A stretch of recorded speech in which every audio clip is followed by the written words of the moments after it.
Bom dia a todos. Vamos abrir nossas Bíblias, como de costume, no livro de Hebreus, Hebreus capítulo 12. Inclusive nós já efetuamos a leitura do verso 1. Hebreus capítulo 12, faremos apenas a leitura dos 3 primeiros versículos. Hebreus 12.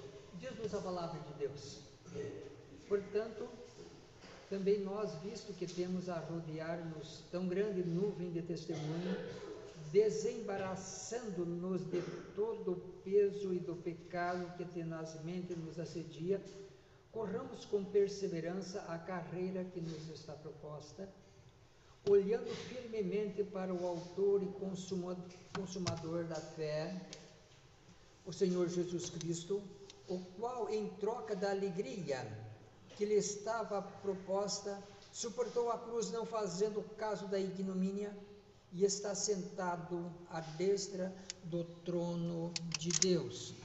Verso 3.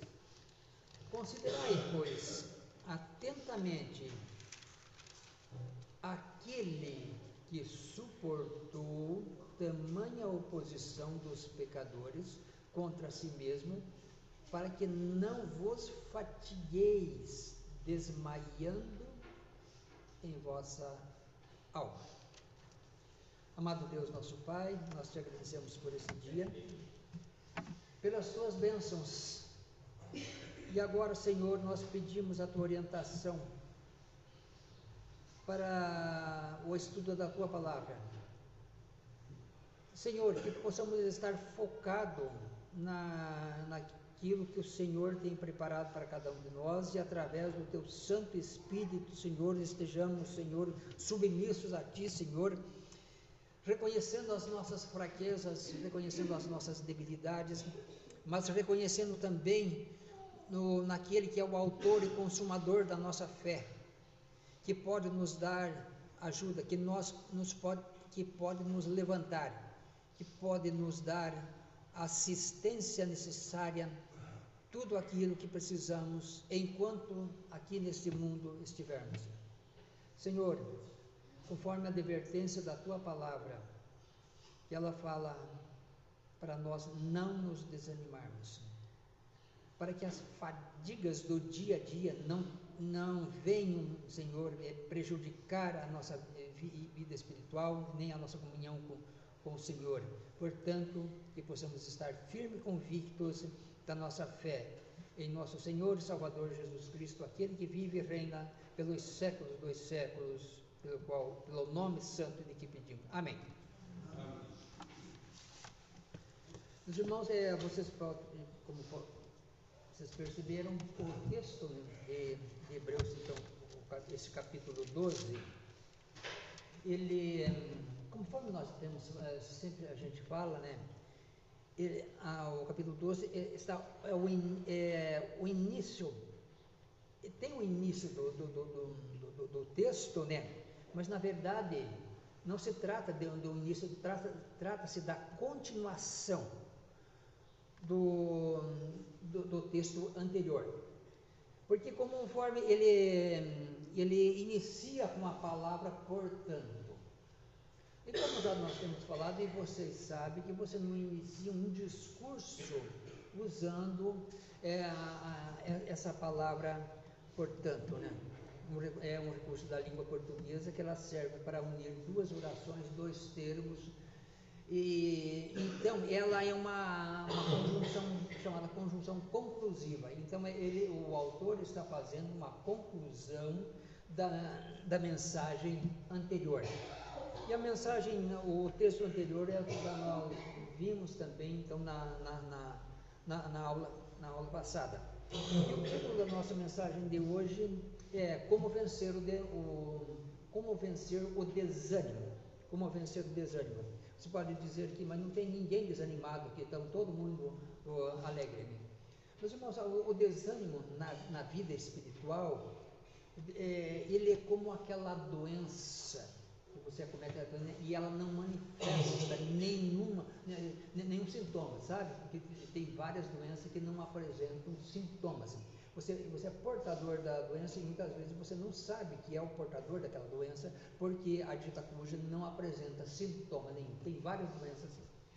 A doença espiritual, ou seja, na parte espiritual, às vezes nós somos acometidos por essa doença e nós não percebemos, porque muitas vezes ela não se manifesta, né? E quando muitas vezes, muitos crentes, quando você vê totalmente atacado por essa doença de ordem espiritual, ele já está afastado de Deus, ele já está longe do caminho de Deus, às vezes de uma forma imperceptível. Quando ele vê, ele está longe de Deus. Então, como vencer o desânimo? O desânimo na vida espiritual, ele não é obra de Deus. O desânimo na vida espiritual não é propriamente a nossa obra, mas é a obra do nosso inimigo. O que ele quer? Ele quer ver um crente desanimado. O diabo, ele não quer ver um crente animado, cheio de alegria.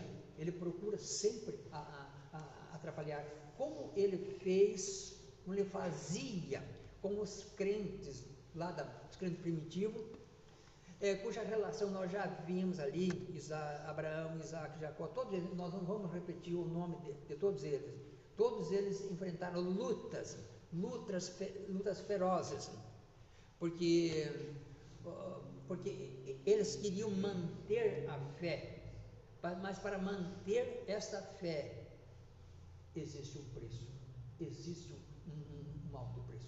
O apóstolo Paulo, quando ele fala da nossa salvação, ele diz assim: foi pago um alto preço. Quando o apóstolo Paulo diz assim, foi pago um alto preço, ele não estabelece ali, não está estabelecido o valor desse preço. Como você vai no comércio, vai comprar uma mercadoria, seja lá ela qual for, tem um preço. Se você vai comprar seu carro novo hoje, tem um preço.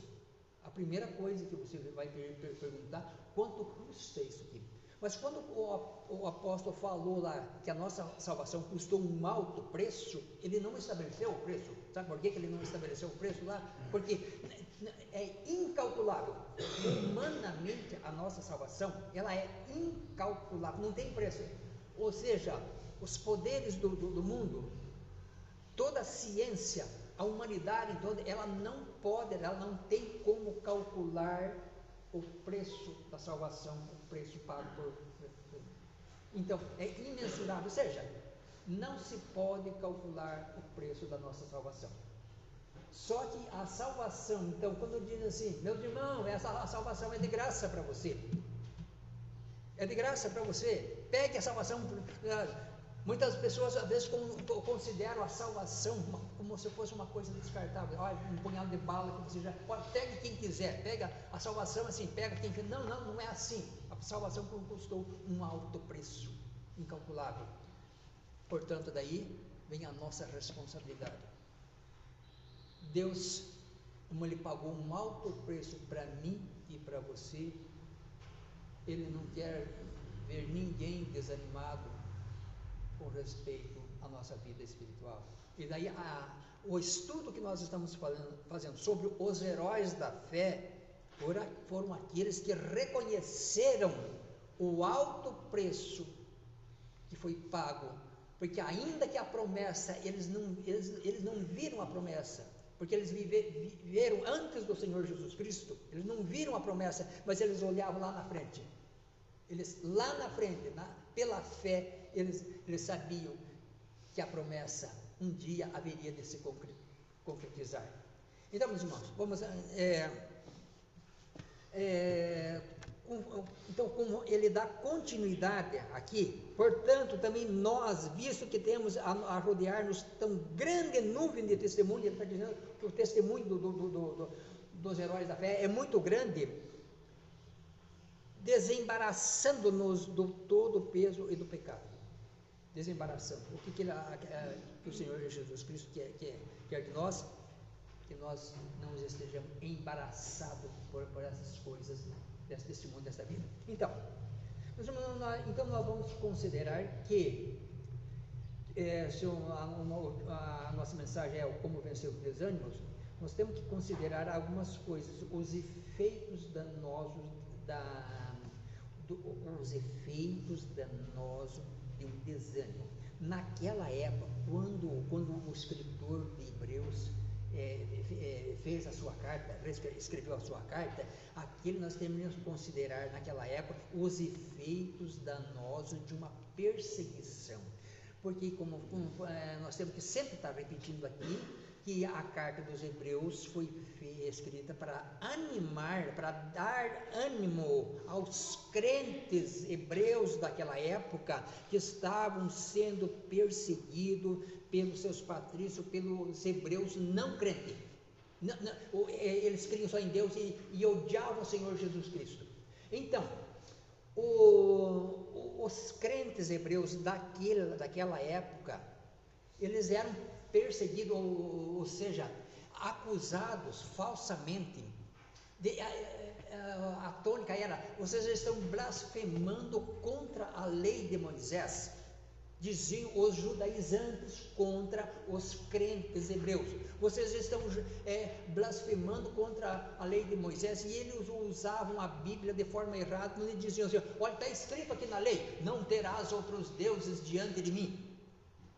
Porque os crentes hebreus, os hebreus crentes, eles criam no nosso Senhor Jesus Cristo, e dizem: vocês estão adorando um Deus desconhecido, alguém desconhecido. Esse Jesus para nós é desconhecido, então vocês estão usando aqui um outro Deus. Está escrito na lei lá que não pode ter nenhum Deus diante do nosso Pai Celeste, e vocês estão adorando um outro Deus. Esse Jesus é um desconhecido. Eles odiavam o Senhor Jesus Cristo, como nós sabemos, odiaram tanto o Senhor Jesus Cristo, que eles mataram o Senhor Jesus Cristo. Eram falsas acusações. Estevão foi falsamente acusado de estar quebrando a lei, de blasfemar contra o nome de Deus. E o próprio Senhor Jesus Cristo, porque para eles darem a sentença de morte para o Senhor Jesus Cristo, dizem: esse aqui está blasfemando contra a lei de Deus, falsamente. Então, era comum. Mas, meus irmãos, então, o que nós temos que, já que estamos tratando desse assunto, nós sabemos que o diabo não é o pai da mentira, que daí ele usava aquelas pessoas ali para fazer as acusações falsas. O diabo, como é pai da mentira, diz a palavra de Deus, e quando ele mente, ele fala daquilo que lhe é próprio.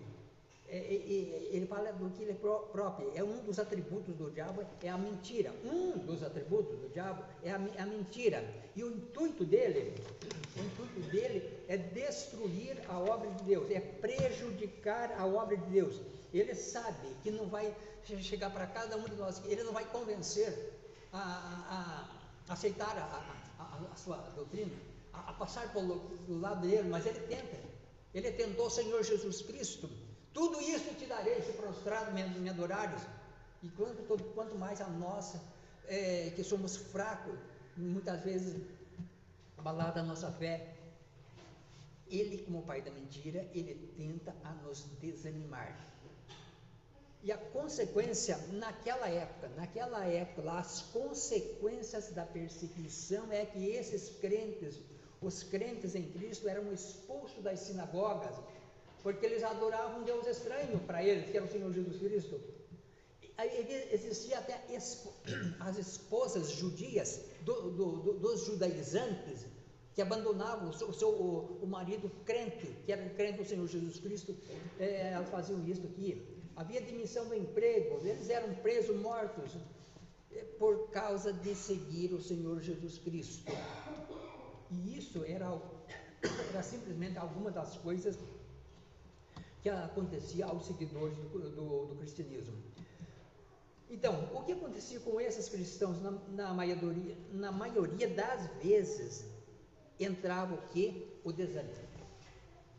Por isso que o escritor da carta dos Hebreus pega desde o começo até o fim ali,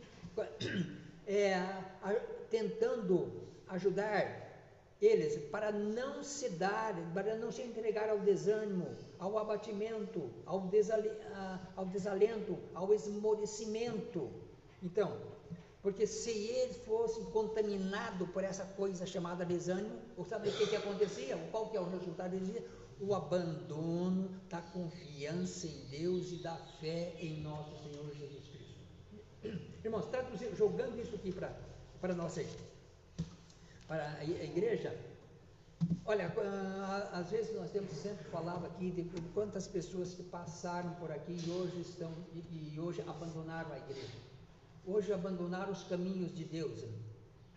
Então nós estamos fazendo referência aos crentes primitivos, abordados e relacionados no todo o contexto da nossa narrativa bíblica. Mas o que aconteceu com eles lá no passado, e que eles suportaram as aflições, suportaram os sofrimentos e permaneceram firmes na fé, hoje a tônica para os nossos dias, sendo o verdadeiro ensino da palavra de Deus, também é essa, que nós temos que tomar cuidado para não sermos abalados. Muitos daqueles crentes voltaram atrás, apostataram da fé, mas a palavra de Deus, a demonstração da palavra de Deus para nós hoje é isso aqui, permanecermos firmes nos ensinos das Sagradas Escrituras. As formas de perseguição da igreja naquele tempo, hoje não existem, não existem perseguições naquele tempo. Hoje, por exemplo, em nosso Brasil, nós sabemos que existe lá em países como a Índia, a China e outros aí, onde a perseguição contra os crentes continua implacável. Nós não temos, aqui, pelo menos no nosso Brasil, perseguições dessa natureza. Mas atualmente, o inimigo das nossas almas, como temos falado, o diabo, ele usa métodos diferentes do que ele usou no passado, considerando que ele é rico. O nosso inimigo, ele é rico no que?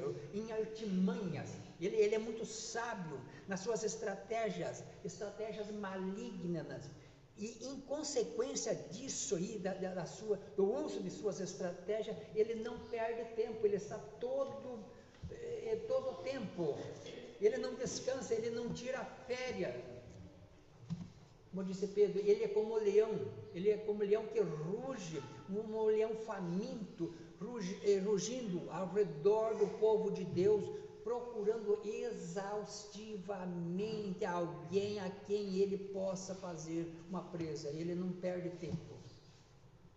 E daí porque a demonstração do nosso Senhor Jesus Cristo: vigiai e orai. Que hora? Que tempo? Todo o tempo, constantemente, para que não entreis em tentação. Muito bem. Então, entrando no nosso texto, conforme nós já dissemos, que o capítulo 12, ele não se trata propriamente do início do texto, mas sim do início do capítulo. Então, o capítulo 12 começa aqui, mas é uma continuação do texto, onde ele fala da relação desses heróis da fé aqui destacado, que já, conforme nós já lemos. E convém lembrar uma coisa, considerar uma coisa: quando nós falamos aqui dessa relação, seja dos heróis da fé, qualquer outra referência bíblica, não se trata muitas vezes de uma descrição histórica. Nós não podemos dizer: eu aprendi histórias da Bíblia, as coisas maravilhosas da Bíblia, histórias da Bíblia, elas são coisas maravilhosas. Olha, assim, histórias da Bíblia, assim, qualquer pessoa sabe. Muitas vezes tem pessoas que têm descrentes que eles sabem histórias da Bíblia melhor do que nós. Existe um filósofo chamado Mário Cortella. Ele é um especialista, por exemplo, em Novo Testamento, sobre o Jesus histórico. Em todo o discurso dele sobre Jesus, ele fala muito da vida no judaísmo, lá sobre o judaísmo, ele entende tudo sobre isso aqui, mas ele não fala da fé, ele fala de Jesus histórico, não Jesus como autor e consumador da fé. Então, quando nós lemos a palavra de Deus, quando nós estudamos a palavra de Deus, nós não podemos ter em mente assim, de fixar a coisa histórica, porque toda a história da Bíblia ela tem um fim principal. A história dos heróis da fé tem um fim principal, um foco principal, que é como a fé se desenvolve na vida, como se desenvolveu na vida daquelas pessoas e como a fé pode se desenvolver na nossa vida. Então, todos esses personagens aqui descritos, eles tiveram a sua história de lutas, muita luta, mas através de suas lutas, eles puderam mostrar para a humanidade que a força para vencer o inimigo, para derrotar os poderosos, essa força não estava neles. Essa força estava, sabe em quem? Essa força estava em Deus, em quem eles confiavam. A força, então, voltamos lá, quando nós estudamos uma história, uma narrativa da Bíblia, nós temos que ver qual que é o foco, o que ele quer dizer. Então, o texto aqui nos fala assim, portanto, nós também o quê? A semelhança desses heróis da fé, rodeados de tão, como diz o texto, rodeados de tão grande número de testemunhas, essa nuvem de testemunha, essa nuvem de que ele fala, não é a nuvem lá do céu cheia de chuva, que daqui a pouco vai chover, é uma chamada metáfora, mas se você quer, ou seja, não, para não falar nesses termos técnicos ou complicados, é uma simbologia. Era tão grande o testemunho dos heróis da fé que era como uma nuvem rodeada. Então o testemunho desses crentes fiéis e valorosos que não se intimidaram com a força do mal, eles não se intimidaram com a força do mal, porque estavam alicerçados na fé em nosso Senhor Jesus Cristo. Davi não se intimidou diante de um poderoso Golias. Sadraque, Mesaque e Abdenego não se intimidaram diante da força do rei, diante da ameaça do rei. Aqui tem uma fornalha que um desses vocês vão ser queimados. Eles tiveram uma fé suficiente para desafiar essas forças, porque eles sabiam que o valor não estava nele, mas estava no Deus em quem eles confiavam. Assim também a vida nossa, a vida aqui na terra, a vida da igreja, ela não deve estar, a confiança não deve estar em nós. Eu sou tal, eu sou isso. Não, nós não somos nada. A nossa confiança deve estar no Deus em quem nós falamos, de quem nós mostramos, de quem nós temos propagado. Então nós, à semelhança deles, nós encaramos hoje os desafios da nossa vida cristã. A nossa vida cristã, ela tem muitos desafios, ela é cheia de desafios. Nós não somos perseguidos como eles foram antigamente. Não somos perseguidos de morte, de tortura, prisões, como eles foram naquela época. Pois é, meus irmãos, mas nós enfrentamos um inimigo feroz, que é a frieza espiritual de nossas igrejas, a secularização de muitas igrejas. A secularização infiltrada no seio de muitas igrejas evangélicas, sabe o que? É uma fonte inesgotável de recurso para produzir crentes mornos, apáticos, puramente secularizados. A secularização.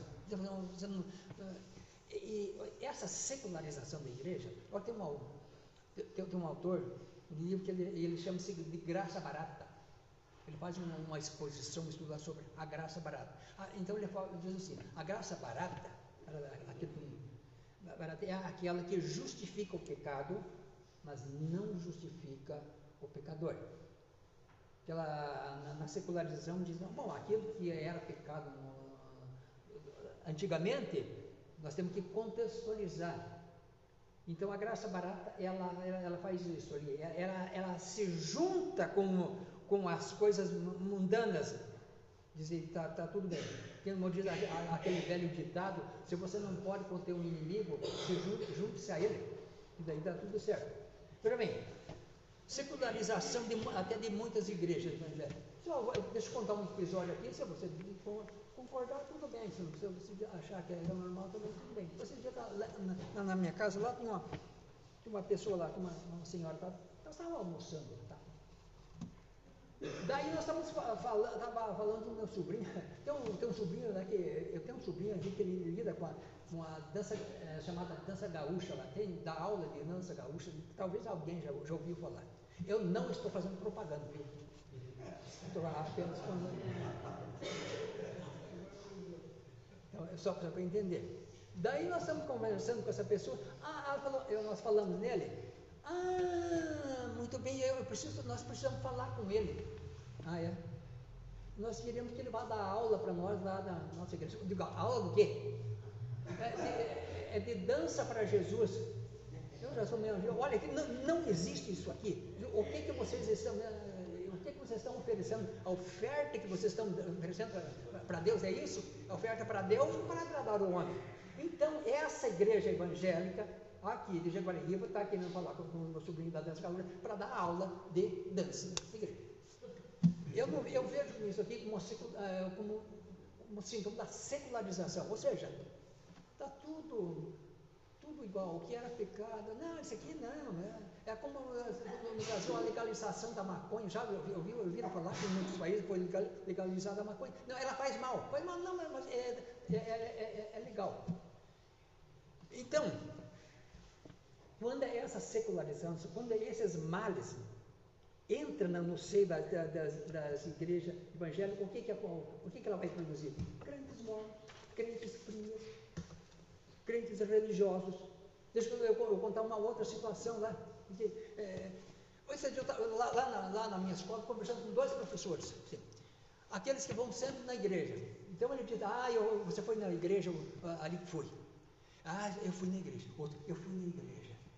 Daí, eu para provocar a situação, eu contei uma pessoa, é um vídeo que diz lá que vocês viram lá, que o governo da China proibiu toda manifestação religiosa. Tem um decreto lá. É um vídeo, mas tudo bem. E daí que nesse vídeo, o governo da China proibiu, não pode falar em manifestação religiosa de jeito nenhum. Daí nesse vídeo tinha um sujeito que é candidato a presidente do Brasil, que apoiou, não, mas é verdade, é assim que tem que ser. Ele, parabéns, batendo palmo para o governo chinês que proibiu as manifestações religiosas. É assim, isso que tem que ser feito aqui no Brasil. Daí eu falei para esses 2 professores, você está vendo? Vocês vão na igreja aqui. Você foi na igreja, você também foi na igreja aqui, você viu o que essa pessoa aí quer fazer se ele for candidato a nós?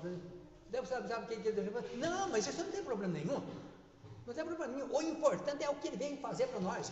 Eles mostram religião, isso aí não dá. Se ele fechar as igrejas, e daí o que tem? O importante é ele ter uma cesta básica, de casa, de comida para o povo. Isso que é o importante.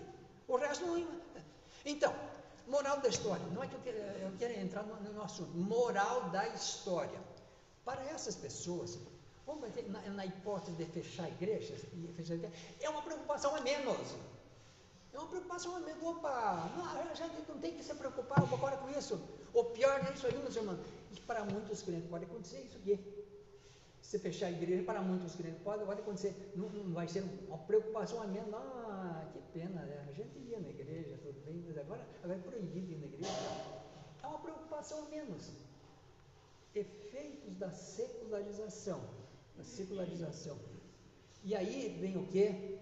O desânimo. Olha, essa pandemia, essa dita pandemia aí, muitos crentes ficaram, tá bom, fechou, não tem culto, né? Vou assistir o jogo, vamos fazer qualquer outra coisa, não dá para ir na igreja. Voltou? Então agora tem que voltar. Meus irmãos, se houver uma coisa aqui, chegar uma situação dela, dessas aqui, de impedimento de a gente servir a Deus, para muitas pessoas, aqui já temos crente, é uma preocupação a menos, importa o que fique dentro de você. Meus irmãos, o desafio está proposto aqui, nos versos 1 a 3, ele usa a figura, vamos voltar lá, da maratona, né? Como é que ele está dizendo aqui? O testemunho desembaraçando-nos de todo o peso e do pecado, nos assistir. Corramos, essa corrida aqui, corramos com perseverança a carreira que nos está proposta. Então, no verso de 1 a 3, ele usa a figura da maratona. Naquela época, a maratona era uma atividade que foi criada pelos gregos, né? Mas que os hebreus estavam envolvidos, influenciados pela Grécia. Então, ele usou essa simbologia aqui da maratona, uma competição esportiva muito comum entre os gregos, e que os hebreus estavam sendo influenciados por essa cultura, a razão pela qual o escritor, mesmo sendo judeu, ele usa o símbolo dessa figura do maratonista. Vamos ver. Um maratonista, você sabe, ou quem vai fazer uma atividade física, já que ele usou essa expressão aqui, ele tem que usar roupas adequadas, calçado adequado. Quem vai fazer uma atividade física, uma caminhada, por exemplo, você não vai de calça social, camisa social, sapato social, você tem que ter roupas próprias, como todo mundo sabe, não é preciso descrever aqui. Você vai fazer uma caminhada, você vai caminhar uma hora, por exemplo, uma hora de caminhada, você tem que ter um tênis próprio para isso. Não vai usar tênis apertado. Se você usa um tênis apertado, dá estresse. Em vez da atividade física for proveitosa, ela não é, ela é danosa, porque dá estresse. Então você tem que ter roupas apropriadas.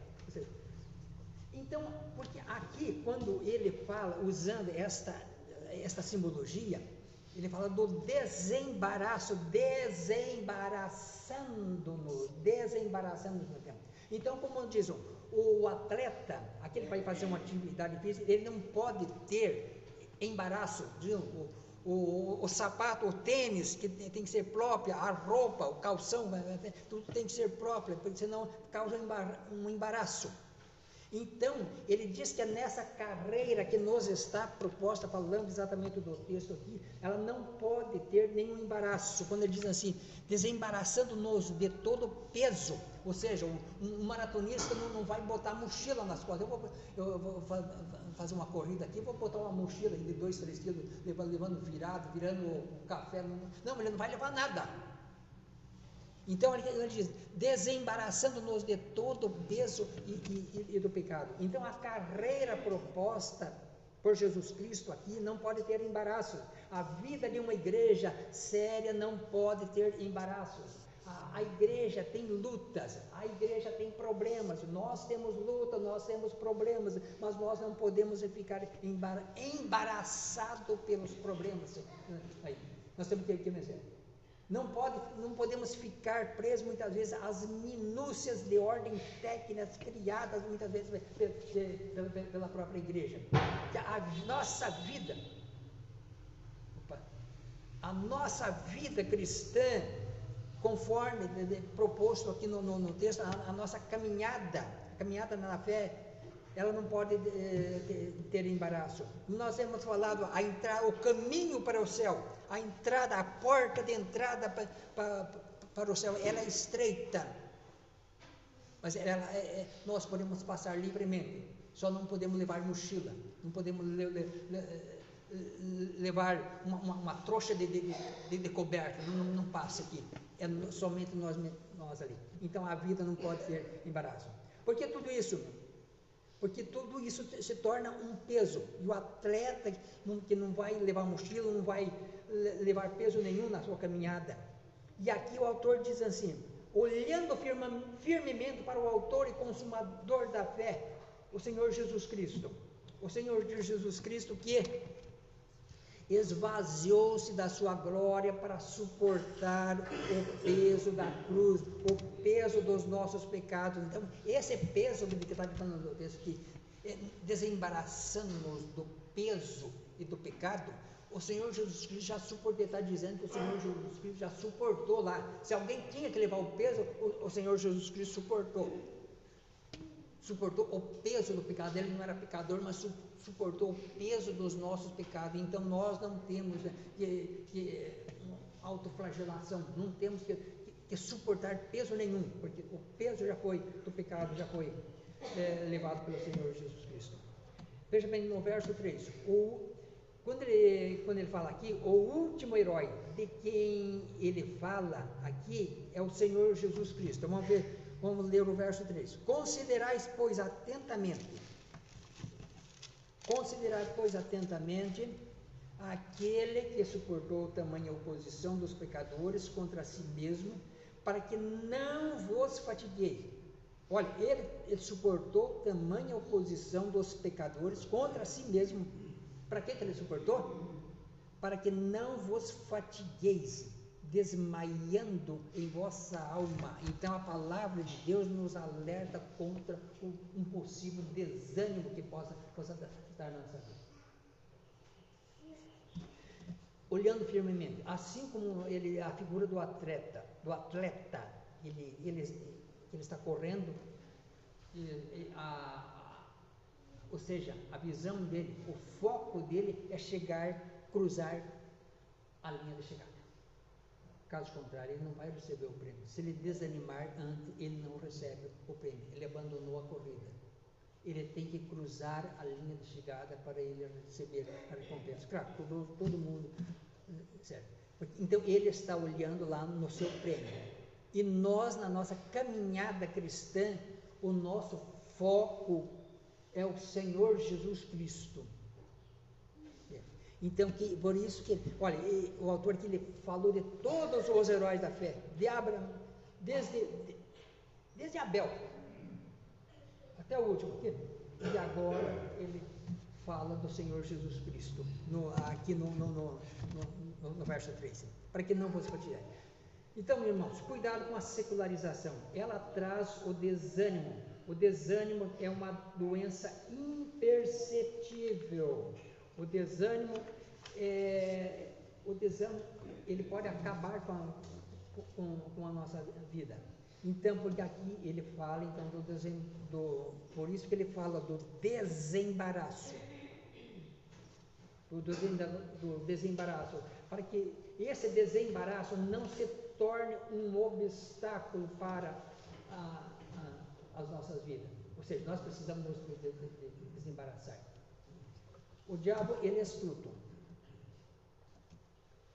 1 Timóteo 4:1 diz o seguinte: mas o Espírito expressamente diz que nos últimos tempos muitos apostatarão da fé, dando ouvidos a espíritos enganadores e a doutrinas de demônio. Então nós falamos doutrinas infiltradas nas igrejas modernas de hoje aqui.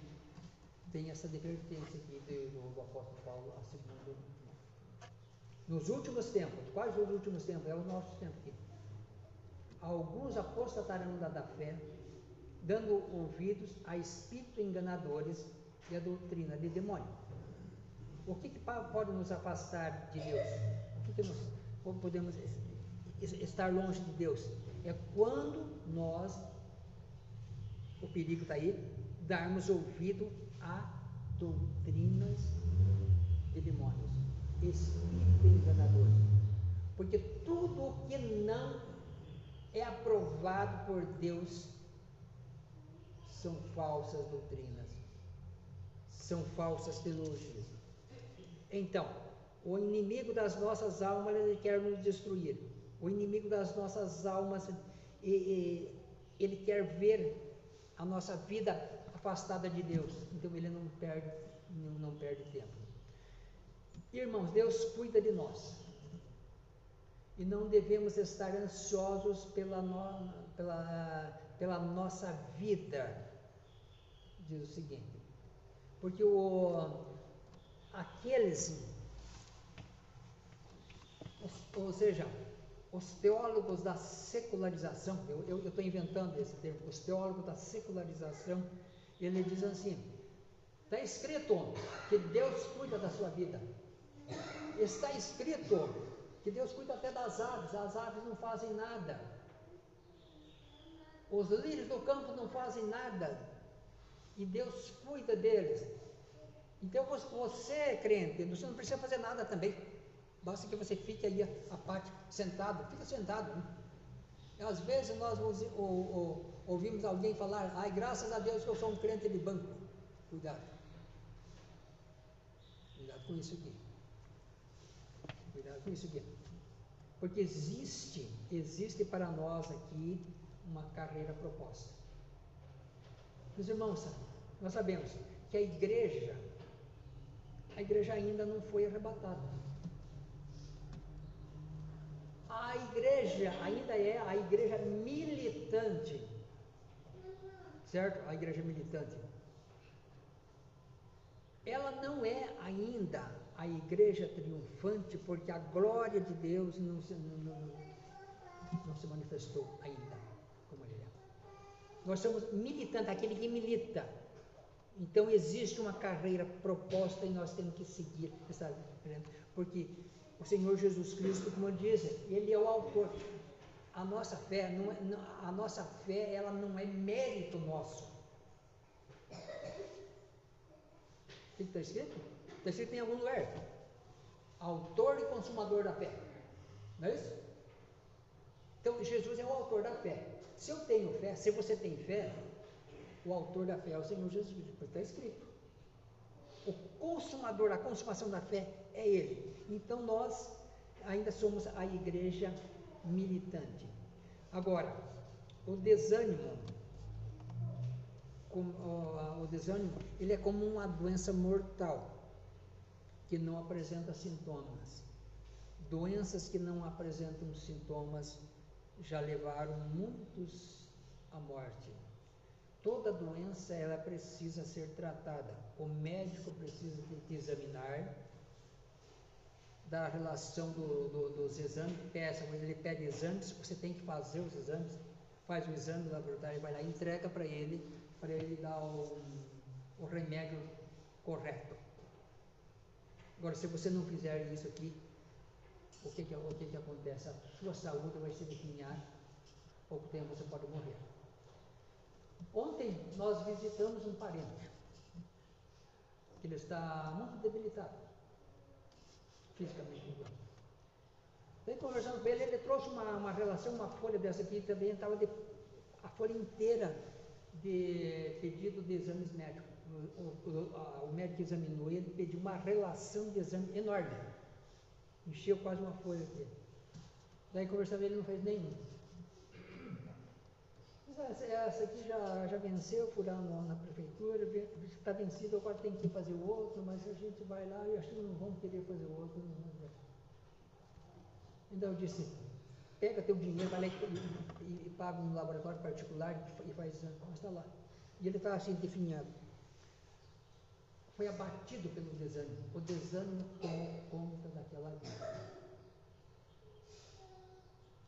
Está totalmente abatido. Mas ele tinha a lista dos exames, ele não fez, ele não procurou os recursos. A igreja do Senhor Jesus Cristo é esta. Quando nós abrimos a palavra de Deus, ela tem uma relação de advertência, ela tem uma relação de recomendações que nós devemos fazer dia a dia. Ela tem. Agora, se a gente fecha a Bíblia, se você fechar a Bíblia, você esquece, você não faz. Somos atacados pelo desânimo. E às vezes a consequência é a desistência, afastar-se da presença de Deus, afastar-se do caminho de Deus. Ela tem a relação dos exames que nós temos que fazer. e ela indica o médico, olha, onde nós devemos fazer os exames, e ela indica o médico. Agora, se a gente fechar, isso aqui, você fechando você esquece. É como você pega aquele exame, dobra, aqui está bem guardado. Passar 2, 3 dias você esquece, você nem lembra o que você tem. Assim é a palavra de Deus, se nós fecharmos, guardarmos. Ai, como eu zelo da minha Bíblia, ela está bem novinha aqui. Se nós fizermos isso aqui, a gente também esquece, e daí somos atacados pelo desânimo. O resultado do desânimo é muitas vezes o afastamento dos caminhos de Deus. Que Deus possa nos abençoar. Que Deus possa nos ajudar a cada um. A cada um. Ele sabe do que cada um de nós precisa. Mas como eu disse, eu tenho que ver as recomendações que ele está fazendo para a minha vida. Pode ser que a recomendação que ele faz para você é diferente da que ele está recomendando para mim. Porque é ele, diretamente com ele. A nossa vida de cada um é diretamente com ele. Façamos isso para não cair no desânimo. A mensagem de hoje é como vencer o desânimo.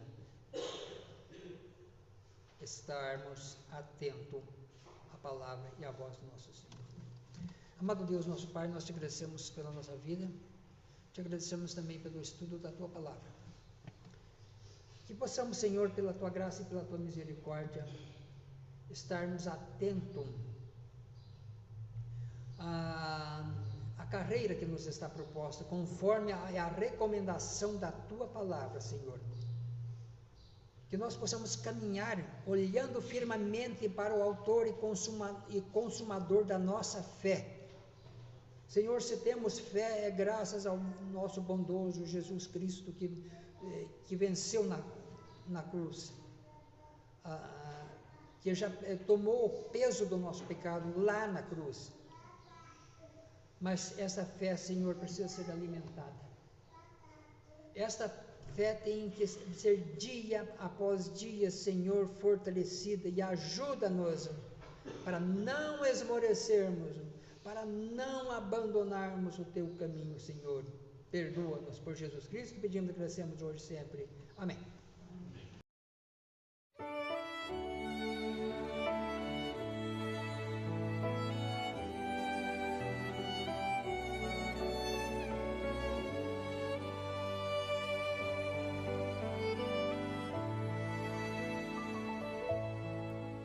De Jesus a doce voz ouvi eu, pecador, aceitei de coração Jesus, meu Salvador. Meu pecado sim despiu na cruz, e por graça sem igual salvou-me, meu Jesus.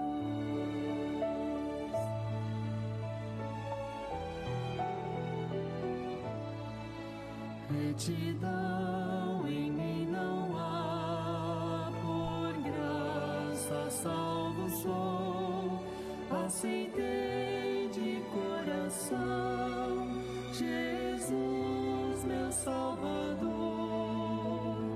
Meu pecado sim desfiou na cruz, e por graça sem igual salvou-me, meu Jesus.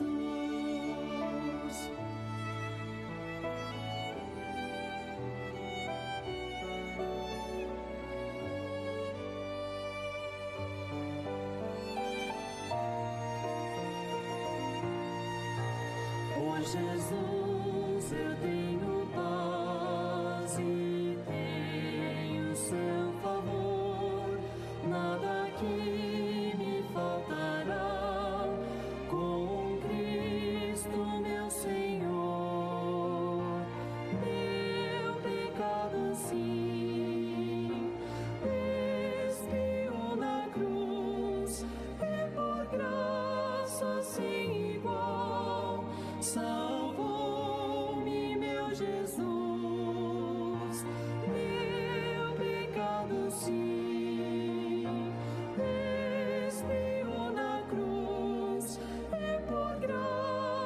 Senhor.